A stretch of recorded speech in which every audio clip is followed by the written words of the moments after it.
You're listening to the N2K Space Network.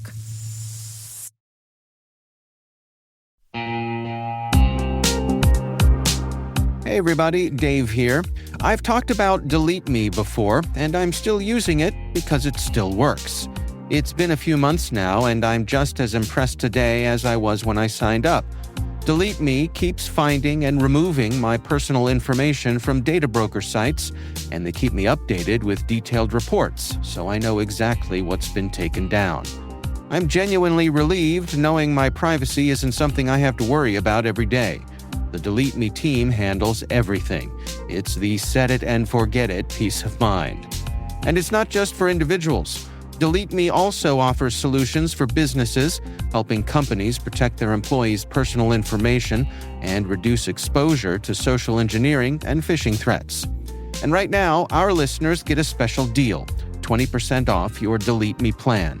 Just go to joindeleteme.com/N2K and use promo code N2K at checkout. That's joindeleteme.com/N2K, code N2K.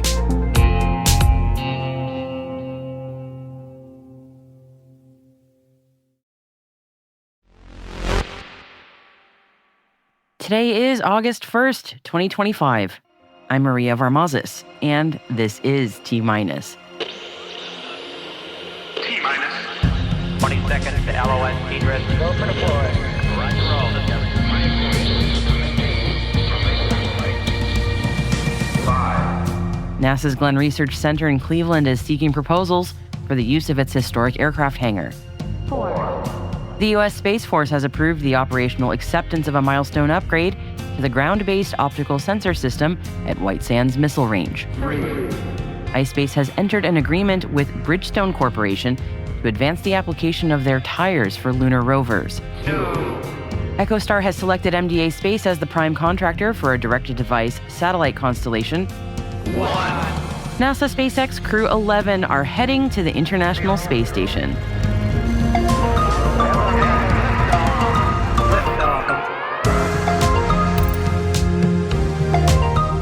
And on Fridays, our partners at NASASpaceflight.com bring us the Space Traffic Report. There's lots to go over from the last 7 days, and we have a lot on schedule for the coming week. So stick around to hear more about that after today's Intel briefing.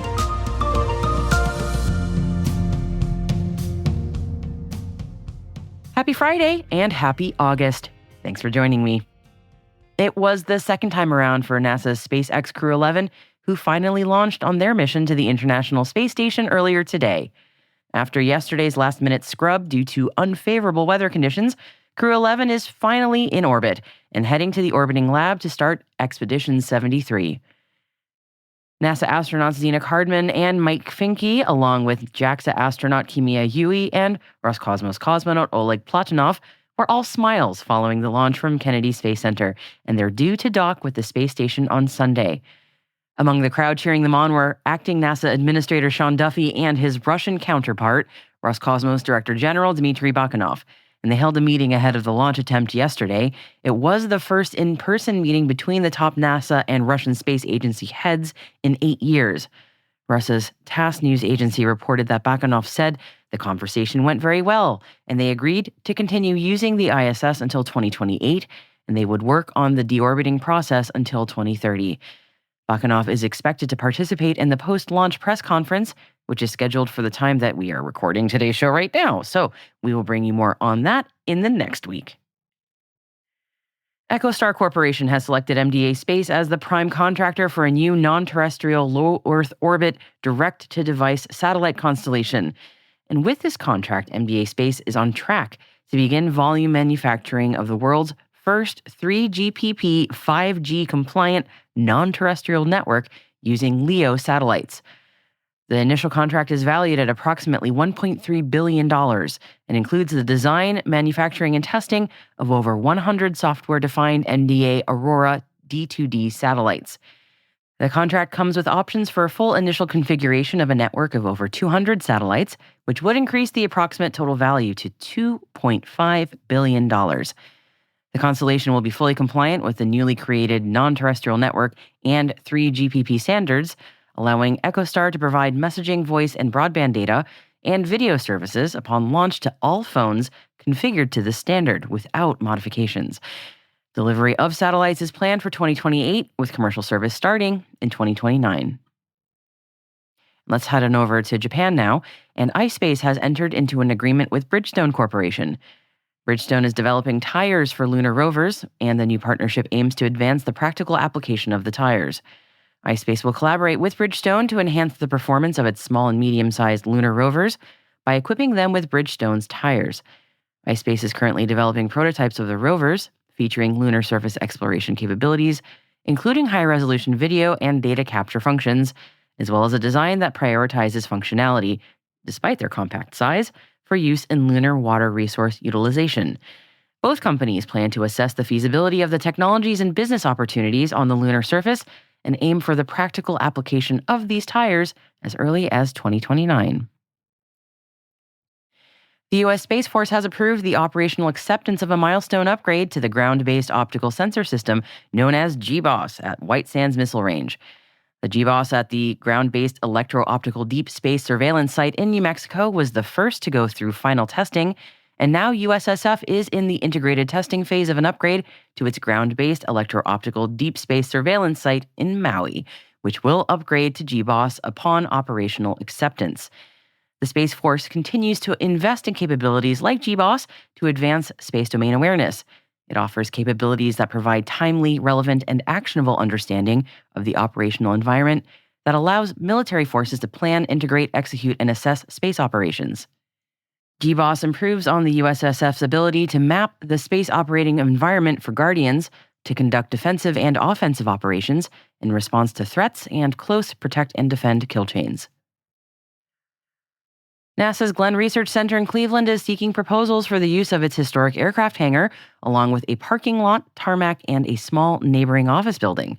And the hangar, formerly known as the Flight Research Building, is available for lease by signing a National Historic Preservation Act agreement for a 10-year base period and 2 optional 5-year extensions. The property available for lease includes up to 6.7 acres of land. Proceeds from this lease will be used to maintain Glenn facilities and infrastructure. If you're interested, proposals are due by 1 p.m. Eastern Time on November 28th.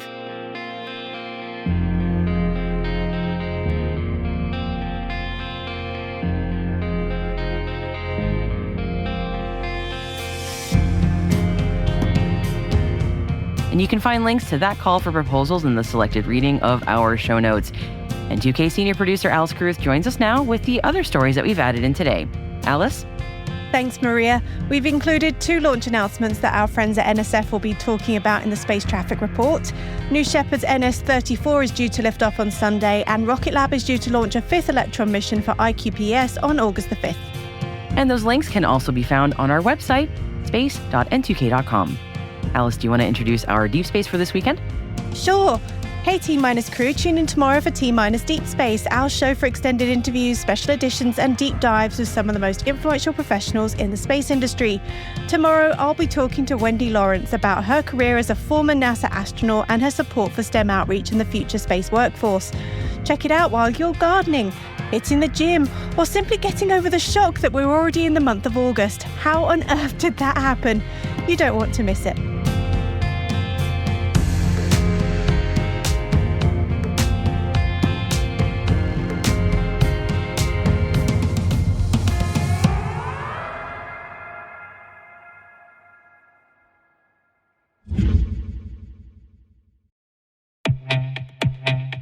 Did you know Active Directory is targeted in 9 out of 10 cyber attacks? Once attackers get in, they can take control of your entire network. That's why Sempris created Purple Knight, the free security assessment tool that scans your Active Directory for hundreds of vulnerabilities and shows you how to fix them. Join thousands of IT pros using Purple Knight to stay ahead of threats. Download it now at sempris.com/purple-knight. That's sempris.com/purple-knight.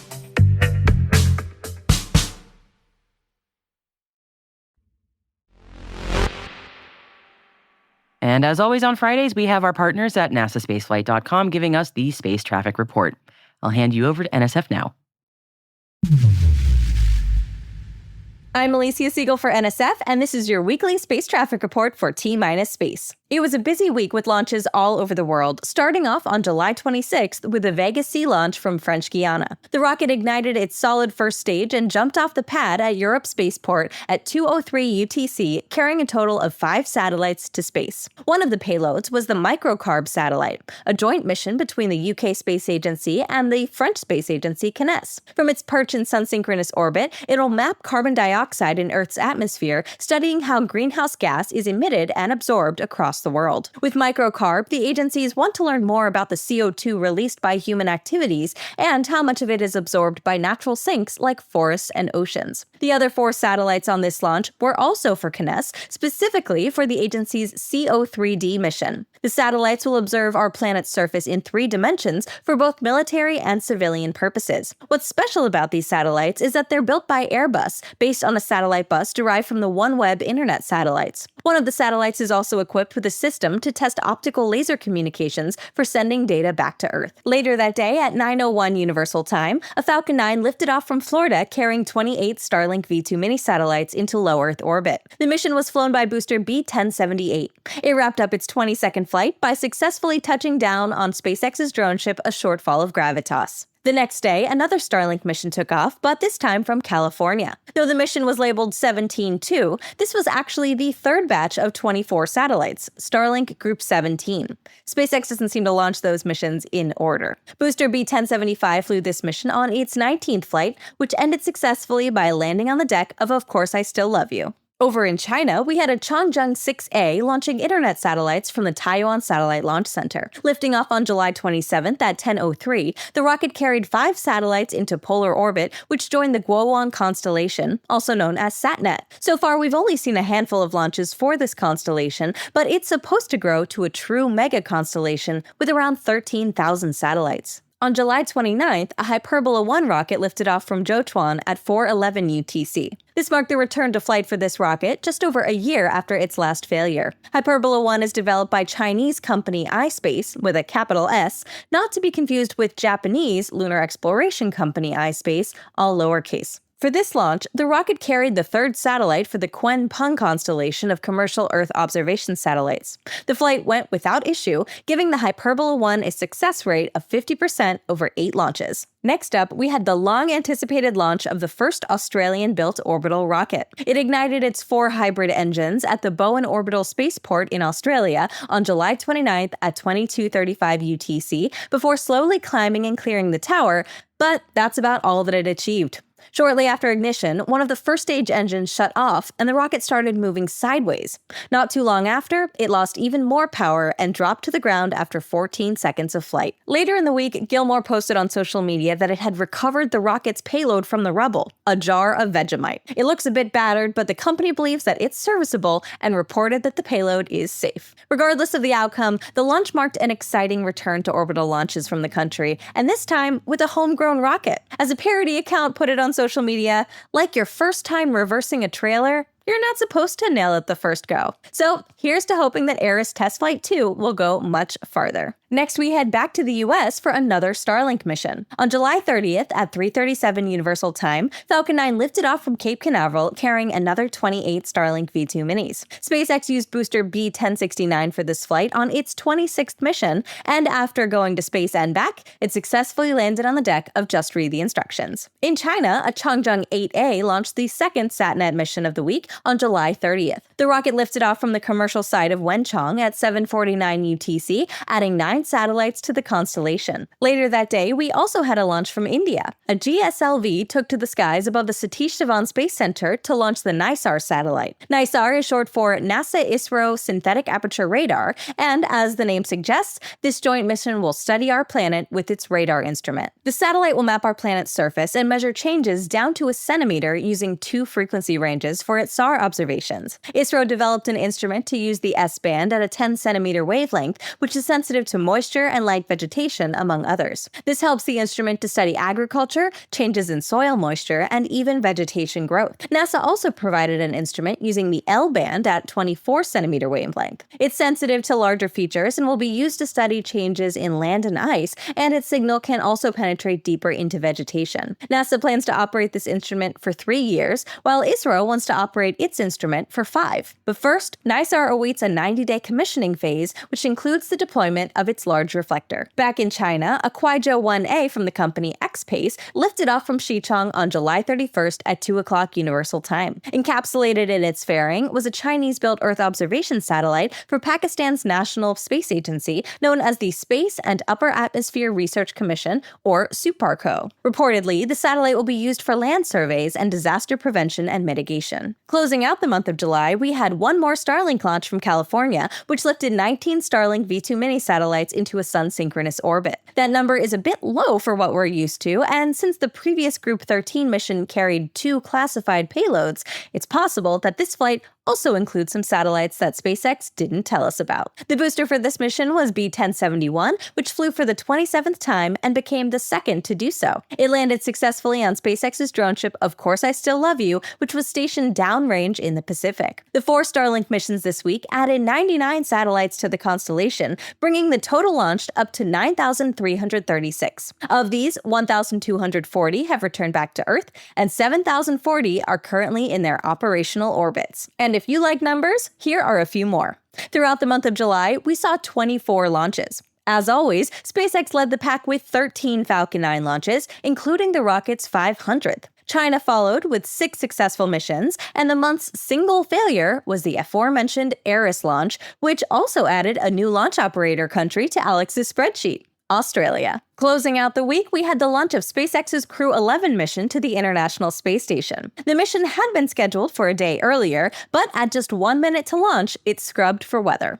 It finally lifted off from Launch Complex 39A at the Kennedy Space Center on August 1st at 11:43 a.m. Crew Dragon Endeavour carried a crew of 4 up to the ISS, commanded by rookie NASA astronaut Zena Cardman. The pilot of the mission is NASA astronaut Mike Fink, who is now on his 4th mission. The mission specialists are Kimiya Yui of Japan, flying to space for his 2nd time, and Russian cosmonaut Oleg Platonov on his 1st mission. The 4 are set to arrive at the station on August 2nd. SpaceX used booster B-1094 for this mission, which flew for the 3rd time and landed successfully at Landing Zone 1. The company announced that this was the final landing on this pad, as the lease will soon expire. Next week, we'll have even more launches for internet constellations. Currently, there are 2 Starlink missions scheduled, one from Florida and one from California. Falcon 9 is also set to launch its 2nd mission for Amazon's Kuiper constellation from Florida. And it looks like we'll also have another launch for China's SatNet constellation, this time atop a Changzheng 12 from Wenchang. From New Zealand, we'll have an Electron launch carrying up an Earth observation satellite for Japanese company IQPS. We'll also have some crew operations next week. Blue Origin's New Shepard is scheduled to lift off from West Texas, carrying 6 passengers to just over the Kármán line. Among them is the winning bidder for the rocket's first human mission in 2021, who missed the flight due to a scheduling conflict. Over on the ISS, Crew Dragon Endurance is also set to undock on August 6th, returning the Crew 10 astronauts back to Earth. As always, things might change, so keep an eye on our next spaceflight app and website for the latest updates. I'm Alicia Siegel for NSF, and that's your weekly space traffic report. Now back to T-Space.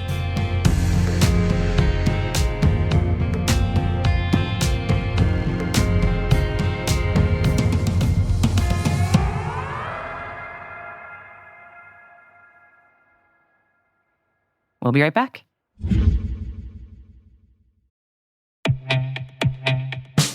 Krogel is AI built for the enterprise SOC, fully private, schema-free, and capable of running in sensitive, air-gapped environments. Krogel autonomously investigates thousands of alerts weekly, correlating insights across your tools without data leaving your perimeter. Designed for high availability across geographies, it delivers context-aware, auditable decisions aligned to your workflows.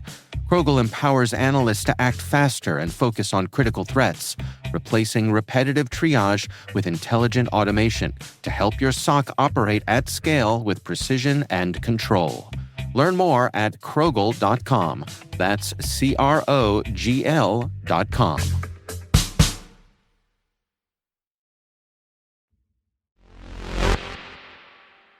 Welcome back. It's Friday, and I know I need a nice quiet weekend.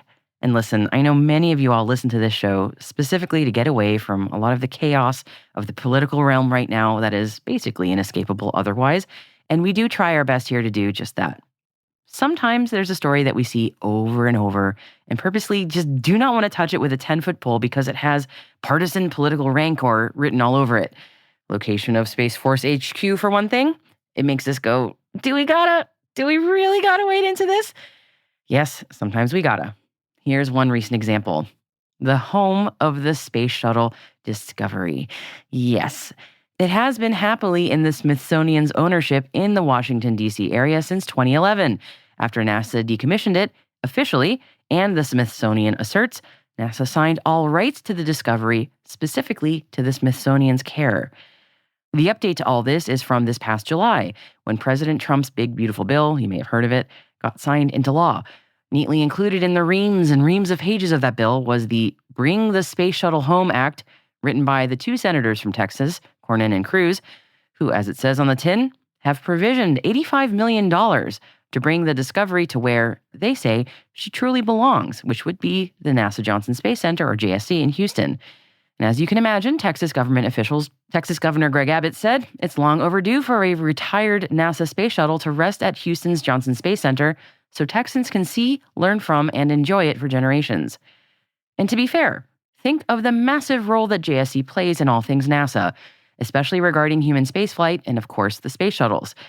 When NASA decommissioned 4 shuttles at the end of the shuttle program, the Smithsonian in D.C. got Discovery, Kennedy Space Center in Florida got Atlantis, Cal Science in LA got the Endeavour, and the Intrepid Museum in New York City got the Enterprise, which was a training model and never went to space, but nothing for Houston. Now, it has the Independence, which, to quote Monty Python, it's only a model. Understandably, though, not getting the real deal felt like quite a snub. So, here we are, more than a decade later, and this has not been forgotten. And so right now, even with the big, beautiful bill's passage, the question is, can you just take the shuttle from the Smithsonian? And that's logistical questions aside, because those are not minor in the slightest, moving a space shuttle short distances, let alone across the country. But the legality of all this is, unfortunately, not super clear because of the Smithsonian's unique relationship to the United States government. The Smithsonian says that there is no way the shuttle can just be taken, and certainly other U.S. legislators feel the same. Here's some commentary from Illinois Senator Dick Durbin about this potential move, and he said this: "One of the states that lost in that competition 12 years ago has come up with a new idea. Let's do it over again and make sure Texas wins. This is not a transfer, it's a heist. A heist by Texas because they lost the competition 12 years ago." Now, the big, beautiful bill says that the move of an unnamed space vehicle is to happen by January 2027. It is anyone's guess right now if that'll actually happen, or if it does, if it'll even be Discovery. Yeah, goodness, what a mess when a space shuttle becomes a political football.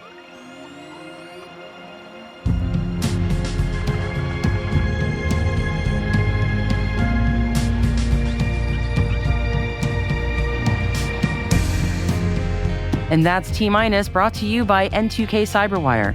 We'd love to know what you think of our podcast. Your feedback ensures we deliver the insights that keep you a step ahead in the rapidly changing space industry. If you like the show, please share a rating and review in your podcast app.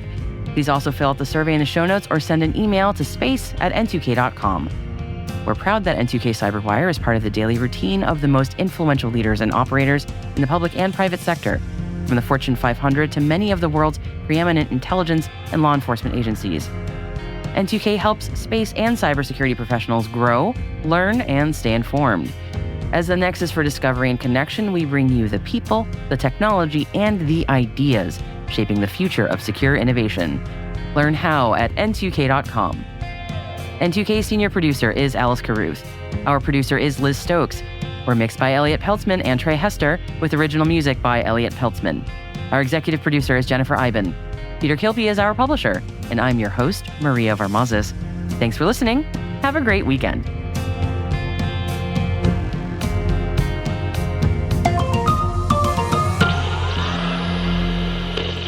T-minus.